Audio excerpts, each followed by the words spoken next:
In 476 AD, the great city of Rome fell to barbarian invaders. The Western Roman Empire was no more. And yet, the empire itself did not die.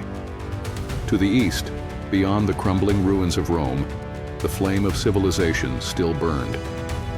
From the mighty walls of Constantinople, a new Rome endured, one that would stand for 1,000 more years. It was an empire of emperors and intrigue, of warriors and scholars, of faith and ambition. It was the Byzantine Empire. But survival came at a cost. The Byzantines faced sieges, betrayals, plagues, and endless wars. They stood against Persians, Arabs, Crusaders, and the relentless might of the Ottoman Turks. So how did they endure when so many other empires crumbled? This is the story of the empire that refused to fall. Our story begins in the year 330 AD, when Emperor Constantine the Great made a fateful decision. He looked upon the city of Byzantium, an ancient Greek settlement at the crossroads of Europe and Asia, and saw its potential. Here, at the edge of the Bosporus, he built a new capital, a city greater than Rome itself.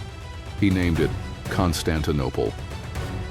With mighty walls and a commanding position over trade routes, Constantinople became the beating heart of the Eastern Roman Empire.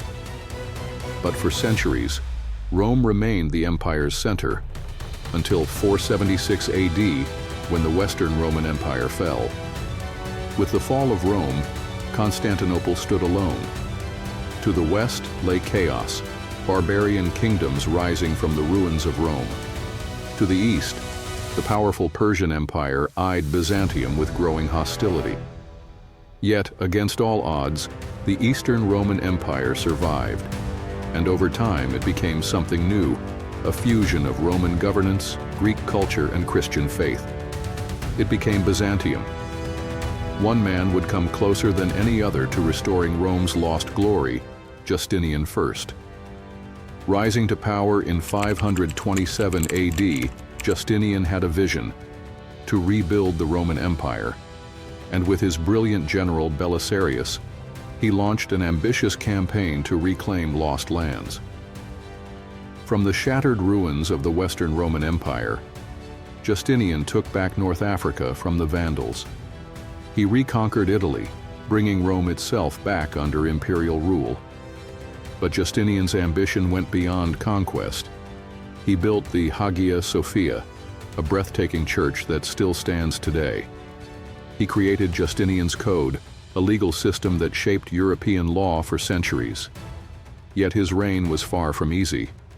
The plague of Justinian swept through the empire, killing millions, including his own soldiers. Wars drained the treasury, and when Justinian died in 565 AD, his dream of a reunited empire died with him. But Byzantium would endure. By the 7th century, Byzantium was no longer a Roman empire in name alone. It was Greek in language, Christian in faith, and Byzantine in spirit. But enemies closed in from every side. To the east, the Arab Caliphate emerged, sweeping through Persia and into Byzantine lands. In 674 AD and again in 717 AD, Muslim forces besieged Constantinople itself. Yet, the city held firm, thanks to one secret weapon: Greek fire. A devastating liquid fire that burned even on water, Greek fire turned the tide of battle, saving Constantinople from conquest. Meanwhile, to the north, the Bulgars and Slavs pressed the empire's borders.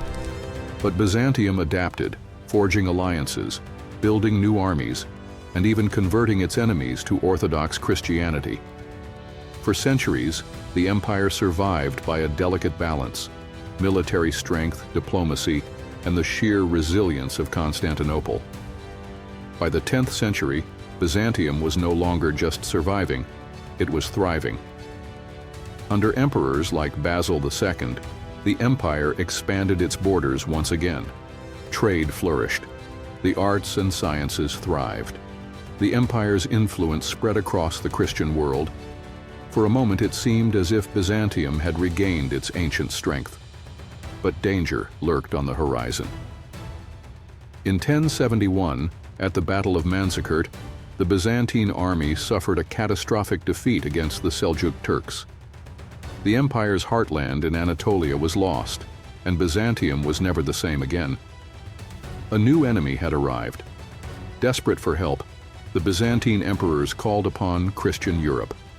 The result? The First Crusade. But the Crusaders were not allies for long. In 1204, during the Fourth Crusade, Western knights betrayed Byzantium. They stormed Constantinople, looting its treasures, destroying its monuments, and splitting the empire apart. Though Byzantium reclaimed Constantinople in 1261, it never recovered. Weakened, divided, and surrounded by enemies, it faced its greatest threat yet, the Ottoman Turks. In 1453, the Ottoman Sultan Mehmed II laid siege to Constantinople. For 53 days, the city fought desperately, but on May 29, 1453, the walls were breached. The last Byzantine emperor, Constantine XI, died fighting as the city fell. After 1,123 years, the Eastern Roman Empire was no more. Though the empire fell, its influence never died. Byzantium preserved ancient Greek and Roman knowledge, shaping the Renaissance. Its Orthodox Christianity shaped Eastern Europe and Russia. Its laws, its art, its traditions, all live on. For over 1,000 years, Byzantium stood between East and West, between ancient Rome and the modern world. It was the empire that refused to fall until it finally did. But its legacy? That will last forever. Rome was not always an empire. In the beginning, it was just a small city on the banks of the Tiber River. Legend tells of its founding in 753 BCE by Romulus and Remus, twin brothers raised by a she-wolf. But Rome's real story is one of ambition and warfare. First, Rome became a republic, a government unlike any the world had seen before. Power was not in the hands of a king, but shared among elected officials, senators, and generals. It was a system designed to prevent tyranny. Then came the wars, the conquest of Italy, the clash with Carthage, the struggle against Greece. Rome's legions were disciplined, fearless, and relentless. One by one, its enemies fell. By the time of Julius Caesar, Rome had expanded from Spain to Egypt, from Britain to the Middle East. Wealth poured into the city. Roads, aqueducts, and grand temples rose. The Republic had become a global superpower, but power breeds ambition, and ambition breeds conflict. Julius Caesar, Rome's greatest general, marched his army into Rome itself. He declared himself dictator, ending the Republic. He was assassinated by senators who feared he was becoming a king. But it was too late. The Republic was dead, and in its place, an empire was born. Augustus, Rome's first emperor, promised peace, and for 2 centuries, Rome thrived. The Pax Romana, Roman peace, saw the empire reach its peak. Trade flourished, cities grew, Roman law and engineering spread across Europe, the Middle East, and North Africa. The empire was vast, but connected. The Colosseum hosted gladiator battles for crowds of 50,000. The Roman army, the most advanced in the world, ensured stability through strength. But beneath the surface, cracks were forming. The empire had grown too large. Corruption spread.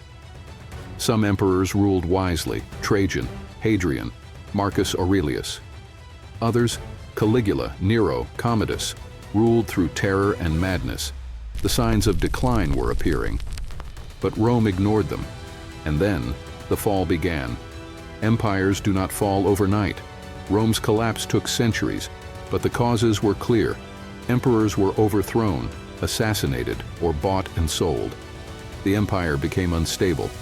Heavy taxes, a reliance on slave labor, and inflation drained Rome's wealth. The once mighty legions now relied on foreign mercenaries, men with no loyalty to Rome. Romans fought against Romans, weakening the empire from within. Barbarian invasions, the final blow.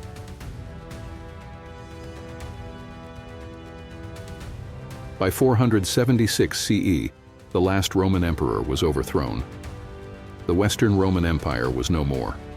The greatest civilization in history had fallen.